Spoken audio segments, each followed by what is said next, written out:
I'm Brooklyn bound every day.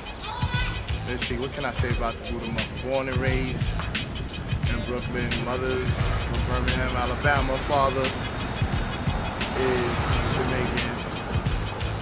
And how I really got in this game, man, I used to like have mad dreams, like the most craziest dreams in the world. People like shouting on the stage and shit. And I never knew what it was until one day I just happened to just put my shit together and got with Dirty, you know what I mean? And started rapping in the hood and all that. And next thing you know, when we took it to the records and shit, when they did the first album, first single was After the Laughter on one side and Protect Your Neck on the other side before they even signed with Loud. Me and Dirty started promoting the shit all through the hood and all that, everything, getting the respect of Brooklyn. Yeah, because I think I'm my best street promotional team nigga there is. The best way to do street promotion is get you a band and do it your motherfucking self. But anyway, we started off like that. We started doing like little, you know what I'm saying, shows here and there. Next thing you know and shit. How I got the name Buddha Monk was basically from Dirty. One day Dirty was doing the video Shimmy Shimmy Ya. You know what I'm saying? He was the part where him and Crazy Seven was about to walk down the alley on the dance floor in front of everybody. He was like, yo, hold up, stop the music. And he looked at me, he said, I see you over there. I know now I got your name. Your name is Buddha Monk. At that time I was DJ Master E. So then he was like, yo, what up, man? I was like, yo, what up? So then he was like, yeah, yo, your name is Buddha Monk. Remember that? Study the history on it and everything and know who you are. And that's how the Buddha Monk began. From there, Dirty started taking me to the studios with him, showing me how to use the boards, how to record, you know, vocals, use like the BBEs and all those other different things to make the sounds better, compressions and stuff like that. And that's how I got into this game. So one day, you know, we went on stage and they said, right about now, about to come from the Wu-Tang Clan, Old Dirty Bastard and his partner, Buddha Monk. And when I walked on the stage, everybody started screaming real loud. And that's when I got that feeling from the dream, like this was my destiny, you know what I mean? So that's what made me go from right there and start just like, yo, like fuck it, this is what it is, Buddha. You know what I mean? And as many times I had tribes and tribulations in this shit, and I just wanted to give up, but I didn't. Because not only that, I had a team that believed in what we was doing in this hip hop game, and the people, I started to get replies on emails, and before even MySpace or any of that, I was getting replies on my email pages and shit like that. You know what I'm saying? I had Monk Lohan for like, man, 18 years, way before this rap game. And niggas was like, yo, you know what I'm saying? Keep doing what you're doing in the game and all that. Then MySpace came up in the game. For a couple of years, I passed it up. Clef said, yo, man, go to MySpace, go to MySpace. Fuck it. Then Clef did the MySpace page for me. From there, everybody that started connecting with me from around the world typed in my name on Google, found my MySpace page. You know what I'm saying? Now I'm over like 800,000, like 600, 700,000 plays. So now everybody's like, yo, what's up, Buddha? What's going on? What's the deal? You know, when you gonna come out? How you doing? When you gonna come and do some shows and stuff like that? And so from that point right there, man, I just started straight up and down, like yo, fuck it, it's time now. So I started like the first ASR-10 that RZA gave Dirty. Dirty said, yo, I want you to learn how to produce. Take this ASR-10 and start producing track. From there, I moved over here on Schenectady with my man's Porky and all of them and shit like that on the block. The block was hot, niggas was getting our dough.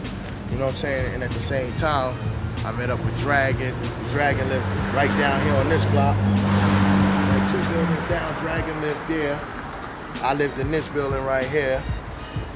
You know what I mean? One day Dragon said to me, yo, like, yo, Buddha, I rap and shit. We're like, yo, what's up, man? I really want to get in this game. So I was like, all right, yo, come on, Dragon, let's start a little group. So me and Dragon started making beats. Then my Uncle Holy and G-Notes. I found G-Notes through my man Pop. Pop told me about his cousin that rhymes, so then he hooked us up, and that's how we formed the Man Choose. From that point on, man, it was just uphill. Niggas just kept producing, making shit happen. Shit was crazy, you know what I'm saying? And then we started getting the music out. Then I dropped the first album, The Prophecy. And that was it. That was the big buzz that we needed to get things going and shit. You know what I'm saying? That was after Dirty dropped. Returned to the 36 Chambers, the Dirty version and shit with the welfare card and everything. You know what I mean? So from there, we just basically guys like come on through with sold thousands. You know what I mean? The album did good, you know what I mean? Without promotions, we still had that album do good between here and Europe. And then me and Clef revised it and put it back out and put new songs together on it and put some other little shits out. And from there, man, ever since then, it's been, you know what I'm saying, God has been good and just been letting me provide for my family and friends, you know? We had a couple of ups and downs. The reason why it takes so long to put out albums, because, you know, it's just, and from there, you know, I just started, like, promoting myself more hard. The more people was like, yo, could you come to Europe, Germany, and everything? Dirty took me. I had already been to Germany and LA and all other kind of places. You know, but from there, we started shooting videos, trying to do promotions. You know, I produced for Dirty album. I produced for a lot of different other albums. Mad Lion. I done production for artists all over the world, man. I've been doing this shit for like right now 17 years. You know what I mean? And I can't say that I didn't gain nothing out of it. I gained a lot of street knowledge. I gained also credibility in the streets and credibility in the industry.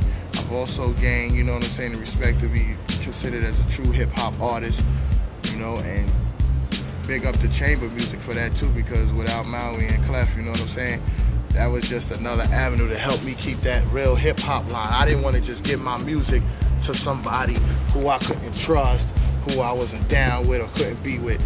You know what I'm saying? Clef is a fair man. Clef was making sure my albums was getting in the store. You know what I'm saying? Everything was split 50-50. It wasn't like we were sitting around here, you know what I mean, just trying to like a lot of people, I've heard a lot of people say, oh, Clef don't do this, Clef don't do that. I mean, niggas stop fronting. Y'all niggas is getting money from Clef. And he does the best that he can. It's not his fault some of y'all shit is whack. If you're a whack ass nigga, you whack, you know what I mean? If you make a hit, then niggas gonna buy your shit. You know?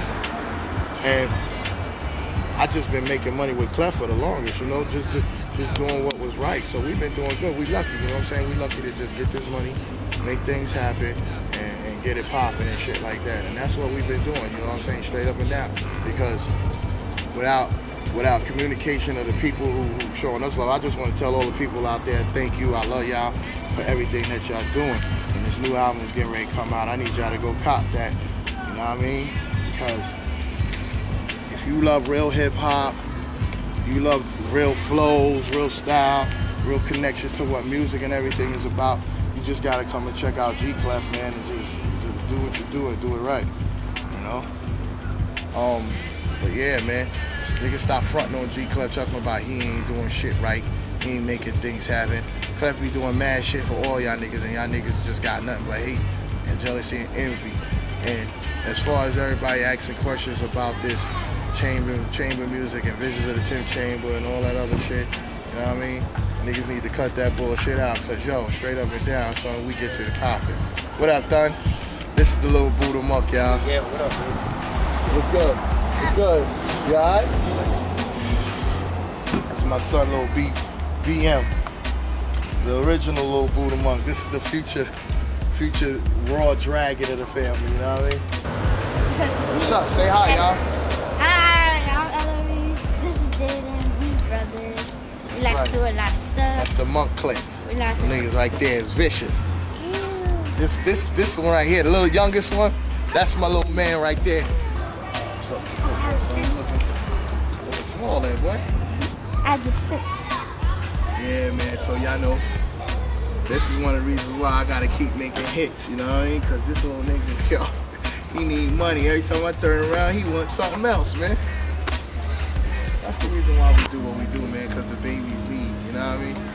I love true music. I have babies that's gonna grow up into this, man, and I don't want them being misled that half the stuff that they be hearing on the radio and around town is the right shit. I ain't feeling that, you know what I mean? So, I was gonna quit a couple of years ago, but then I was like, nah, my sons ain't ready for me to quit and them be stuck with this little rap stuff that ain't right.